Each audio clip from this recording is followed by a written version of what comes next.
그러면은 올라가죠. 그대로 치고 올라가. 예, 알겠어요. 여기 올라가서 저리 돌아가는 저기 지금 길이 희미하잖아. 애들 발목 접힐 수 있으니까 좋은 길로 가자. 비가 오니까. 비가 오니까 이쪽에 그럼 이쪽으로 쓰면 되겠네, 사진 찍는 거. 가다가 좀 천천히 좀 타이밍을 두고 그래 가자. 마지막에 내 친구.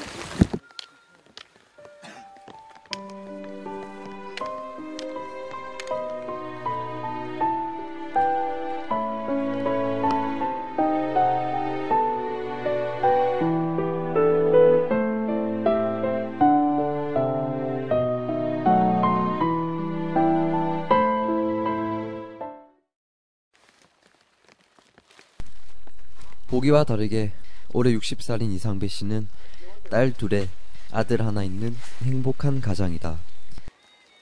경남 양산 지역 산악인인 그는 현재 영남 등산 전문학교의 이사장이며 TV방송과 CF에도 출연했을 뿐만 아니라 세계 최고봉 에베레스트와 히말라야 등 국내외로 유명한 산을 정상 등정한 베테랑 산악인이다.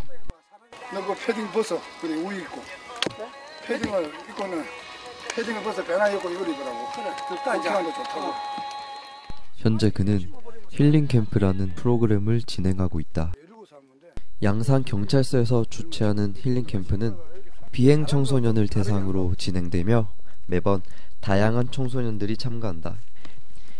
1박 2일 동안 산을 타면서 참가자들 스스로 배우고 잘못을 뉘우치는 시간을 가지게 된다. 힐링 캠프에 찾아온 불청객, 비.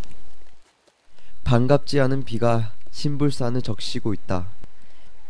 예상은 했지만 다행히도 많이는 오지 않아서 프로그램을 진행하는데 차질이 없고 힐링 캠프 멤버들도 그렇게 큰 불만은 없어 보인다. 잠시 후 하늘에서는 이제 비가 아닌 진눈깨비가 내리더니 아니나 다를까 하얀 눈이 내리기 시작했다. 4월의 크리스마스. 주인공도 청소년들에게 잊지 못할 추억이 될 것 같다며 좋아한다. 365일 동안 이런 눈이 덮여있는 히말라야에 한 번 갔을 때 짧으면 한 달, 길면 3개월까지 걸린다고 한다. 그만큼 그는 집에 비어있는 시간이 많다고 한다. 너무 좋았어. 히말라야가 너무 좋았어. 한 20년 가까이 됐는데 그러다 보니까 이제 가정에 충실할 수가 분명히 없어서 가족들이 이해도 많이 바랐지만은 가족들이 많이 불편했다고 봐야지. 불편하고. 산을 너무 좋아하는 그는 항상 가족들에게 눈치도 보이고 미안한 마음을 가지고 있다고 한다.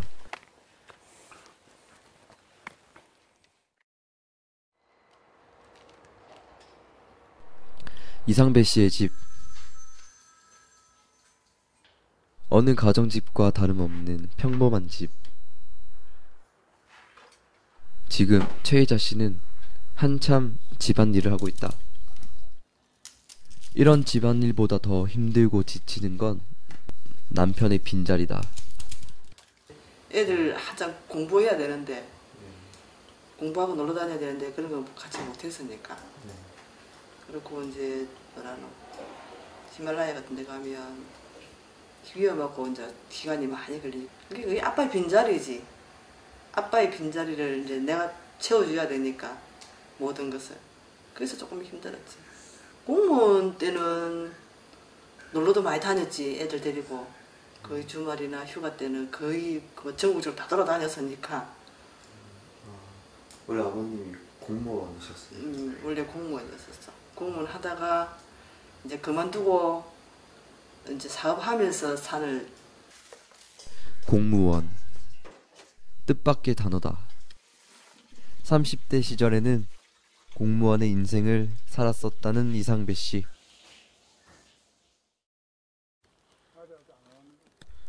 등산한 지 2시간째. 힐링 캠프 멤버들은 정상을 가기 전 대피소에서 잠시 쉬기로 했다. 이거 그러게 말입니다. 뒤처져서 오던 멤버들.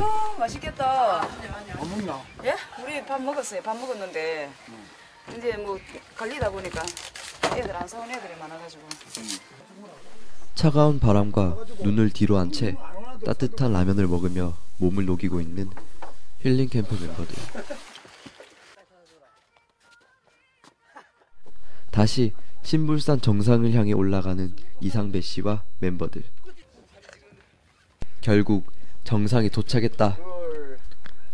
하지만 짙은 안개 탓에 신불산의 멋진 광경은 내일로 미뤄야 했다. 프랭카드 필요하고. 프랭카드예요, 프랭카드. 선생님, 플랭카드 누가 갖고 계세요? 저 1년치 없어요. 안 들고 왔을 낀데 아까. 안 들고 왔어요? 플랭카드 안 들고 왔답니다, 건이. 누가 잘못됐노? 아까 차에 실었잖아요. 그걸 왜 차에 실어요? 내가 갖고 다니야 된다니까. 꼭 경찰서 맡기면 저런다니까. 프랭카드 만들어 게 어디 난지도 모르고 내가 만들어 딱 주니까 꼭 가야 되길래도. 요 단체 사진 하나 찍읍시다. 얘도 하나 찍고 가죠. 예. 화끈하고 불같은 성격의 소유자 이상배 씨. 누가 봐도 명백한 산악인이다. 이렇게 천생부터 산악인이었을 것 같은 그가 전에는 공무원이었다는 게 믿기지 않는다. 그는 왜 공무원을 그만뒀을까? 산은 가고 싶지. 직장은 또 그만두기 싫지. 갈등이 많았지만은 두 마리 토끼는 다 잡을 수 없고 내가 정말로 산을 다니고 싶으면은 직장까지도 버려야 되는 이런 갈등이 있었지만은 가감하게 모험가 탐험가의 책을 읽으면서 내가 가감하게 이제 산악인의 길로 한번 가보자 했는데 하고 싶은 걸 하기 위해 안전한 직장까지 버려야 했던 이상배 씨. 공무원이라는 신분으로 산을 정상적으로 가기에는 불가능에 가까웠다고 한다. 결국 선택한 건 산. 그 당시 상당히 애로사항이 많았고 말할 수 없는 가족들의 고통도 있었다고 한다.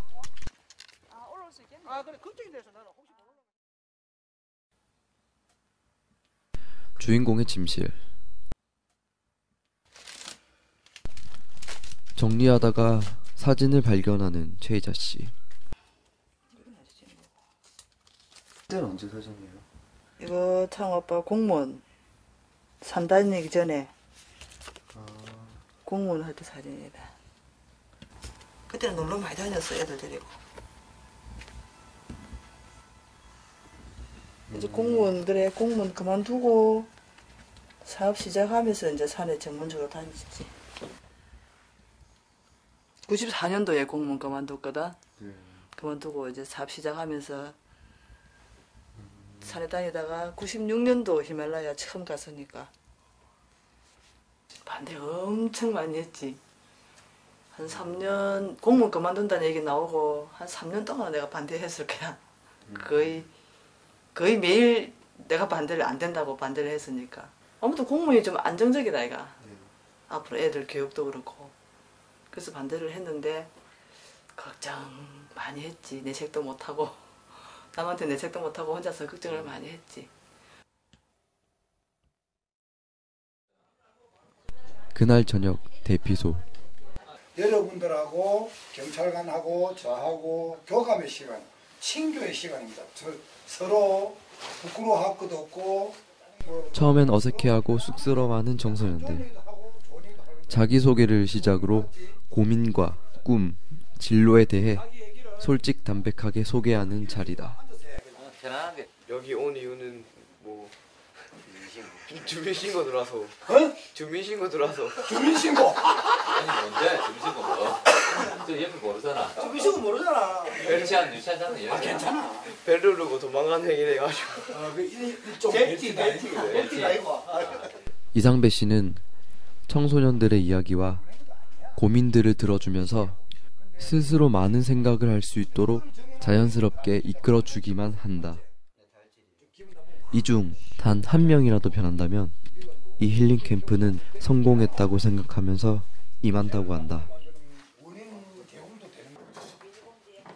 이상배 씨는 그 당시 40살이라는 늦은 나이에 꿈을 이루기 위해서 모험을 한 만큼 힘들었던 점도 많았다고 한다. 사람들이 다 정상으로 안 보는 거지. 근데 정말 내가 좋아하는 걸 하고 싶어하는 사람들이 많잖아. 그중에 나도 한 사람인데 정말 산을 가고 싶고 히말라야를 가고 싶고 원정 등반을 가고 싶어 하는데 주위의 사람들도 따가운 시선으로 정신 나간 짓 아니냐. 먹고 사는 게 중요하지. 뭐 그 취미생활로 끝나지. 왜 그렇게 빠져가지고 댕기냐. 모든 걸 각오하고 산을 갔다는 주인공. 뭐든지 장애 요인이 있기 마련이고 그걸 극복했을 때 진정 자기가 하고 싶은 일을 할 수 있다고 그는 말했다.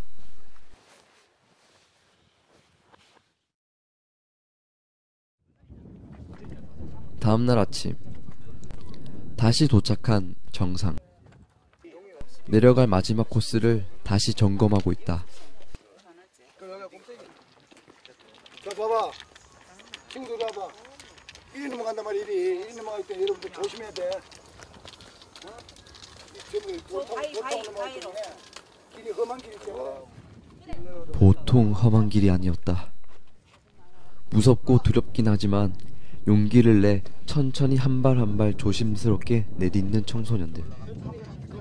평생 잊지 못할 추억을 간직한 채 다시 지상으로 내려가고 있다. 맨 뒤에서 마지막을 책임지고 무사히 아무 탈 없이 끝나길 바라는 이상배 씨. 산악인이라는 길 자체가 위험하고 예상치 못한 일들을 겪는 직업이라 그도 한두 번쯤은 후회도 해봤다고 한다. 전혀 후회한 적이 없다 하면 좀 거짓말이고, 내가 왜 이 짓을 하나 하는 생각이 히말라야에서 죽음에 직면했을 때 세계 최고봉 에베레스트 올라가면서 정말 내가 목표가 세계 최고봉이었는데 그 실패하고 그다음에 그 높은 고도에서 떨어졌을 때 약간의 후회한 적도 없지 않아 있었는데 원체 내 꿈이 확실했기 때문에 내 인생의 목표가 확실히 했기 때문에 그 꿈을 이루기 위해서 지금까지 달려왔고 또 그 꿈을 이루니까 좀 뭐 해냈다는 성취감도 있지만 역시 내가 산악인의 길을 온 것이 내 인생에 좀 맞는 거구나 다른 분야에 비해서. 무작정 산이 좋았다는 이상배 씨. 산만 바라보고 여기까지 달려왔다. 그는 산이 그에게 가르쳐준 교훈이 너무나 커서 더 이상 산을 떠날 수가 없다고 한다. 내 인생 끝날 때까지 산 타는 거야. 산을 언제까지 타는 게 어딨어. 이제 산이 전부 다 안 돼, 내 인생에. 그래서 남은 인생은 산이고 또 남은 인생은 이 등산을 나름 통해서 주위 사람들한테 등산의 매력, 등산이 주는 교훈, 등산의 어떤 철학적인 면 이런 거를 자꾸 이야기를 해주고 싶은 거지. 이제 그는 지금까지 자신이 배운 것들을 이 세상 사람들에게 베풀며 남은 인생을 살고 싶다고 한다. 이 또한 힐링 캠프를 하는 이유이기도 하다. 죽는 날까지 산을 놓지 않는 그 열정. 이것이 진정 그가 살아 숨쉬고 있는 이유가 아닐까?